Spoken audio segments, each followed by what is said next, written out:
बिस्मिल्लाहिर्रहमानिर्रहीम। अस्सलाम वालेकुम। प्रोफेसर डॉक्टर आज़म मुश्ताक। हमेशा की तरह दो तीन सवालात आए थे पिछली वीडियोस में कि टीबी के बारे में लोग समझते हैं कि ये हमारे तो ख़ानदान में थी नहीं, नंबर एक, तो हमें कैसे हो गई, तो इसको डिनाइल करते हैं कि हाँ ये नहीं है।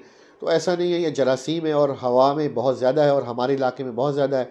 ये थूकने से, छींकने से होता है और जो थूक है वो कई कई महीनों मट्टी के साथ मिल के और डैम्प एरियाज़ में रहता है कायम, और जब हवा आंधी उड़ती है तो वो हवा के साथ फेफड़ों में जा सकता है, या किसी डायरेक्ट वैगन में कोई बंदा बैठा खांस रहा है, या अड्डे पे कोई बंदा बैठा खांस रहा है, या हॉस्पिटल्स में, तो वहाँ पे इसके जरासीम बहुत ज़्यादा होते हैं और वो जो बंदा कमज़ोर हो उसको लग जाते हैं और उससे फेफड़े को मुतासिर करते हैं।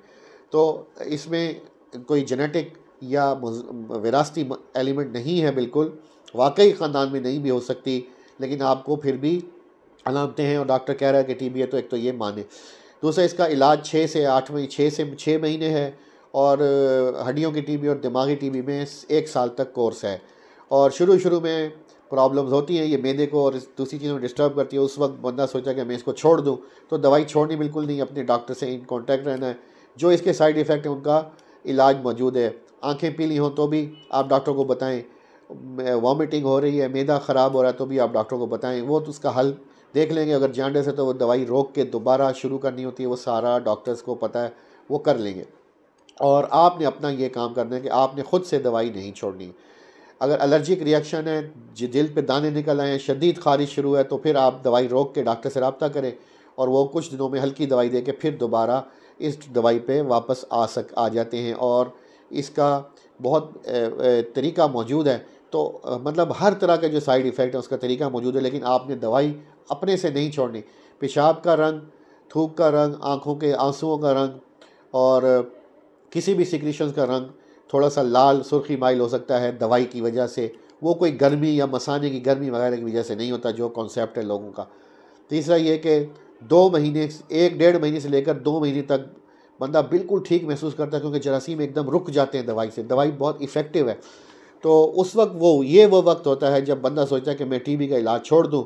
डॉक्टर तो ऐसे ही कहे जा रहा है 6 महीने, 8 महीने, साल, कौन खाए, और फिर अवेलेबिलिटी और पैसे, लेकिन नहीं, बंदा ठीक तो महसूस करता है, लेकिन मुकम्मल जरासीम का ख़ात्मा 6 महीने से लेकर 1 साल तक होता है, जैसा जिस हिसाब से डॉक्टर बताए। और छाती की टीबी का आमतौर पे 6 महीने है।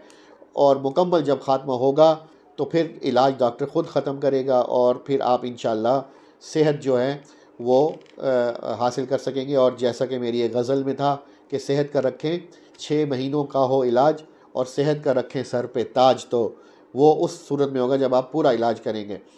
उसके बाद अगर इलाज में कोताही हो, इलाज मुकम्मल वज़न के हिसाब से या कैटेगरी के हिसाब से सही ना दिया जाए, ये डॉक्टर की तरफ से भी प्रॉब्लम हो सकता है और मरीज़ के ख़ुद की तरफ से भी, या दवाई में कुछ गड़बड़ है, या वो छोड़ के इस्तेमाल कर रहा है या छोड़ दी जैसा कि मैं बता रहा हूँ, तो उसके बाद एक मज़ामती टीबी हो जाती है, जो आम जरासीम, जिसके जरासीम आम दवाइयों से मज़ामत पैदा कर लेते हैं, और फिर वो इलाज भी बहुत महंगा और बहुत मुश्किल है और उसकी कोई गारंटी भी नहीं है। तो ऐसा इलाज करें जिसकी गारंटी भी है और पहली दफ़ा इफ़ेक्टिव करें और उसको इंटरप्ट ना करें, उसमें नागे ना करें। तो कोई वजह नहीं कि ये 6 महीने में मुकम्मल ख़ात्मा। देखें, दमा में हम ये दावा नहीं करते, हम कहते हैं कंट्रोल हो जाएगा। COPD में हम कहते हैं कंट्रोल हो जाएगी, शुगर में हम कहते हैं कंट्रोल हो जाएगी, ब्लड प्रेशर में हम कहते हैं कंट्रोल हो जाएगा, थायराइड डिजीज़ में हम कहेंगे कंट्रोल हो जाएगा। मुकम्मल ख़ात्मा नहीं होता, लेकिन टीबी, नमूनियाज़, ये जो इन्फेक्शन है, मुकम्मल ख़ात्मा हो जाता है, बशर्ते कि आप इलाज डॉक्टर की तजवीज़ करदा हिदायत के मुताबिक करें।